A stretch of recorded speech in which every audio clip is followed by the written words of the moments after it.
สิบลายเล่มนา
บ้านเฮากันสุขุมสุขนับพนองเพราะจะมาเป็นกำลังใจให้แต่วินาทีแรกฮอดวินาทีสุดท้ายมื้อนี้ให้สุขีสุขังสตางมีไส้ให้ลำไปด้วยให้สุขกันมาสุขภาพแข็งแรงสุขุสุขคนความเจ็บจะได้ความไข่จะมีข้าพเจ้าราตรีมา101เพชรเมืองพร้อมๆกับผมมีชัยในเมืองเกิด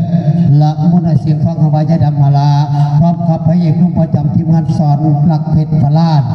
ในยนาน้อยสารคามกาเสียมลาประชาเป็นมาหอกัดไปสุขีสุขังสตางมีไส้ลำรวยให้ถึงหวยลอตเตอรี่สุขูสุขคนเมื่อนี้ผม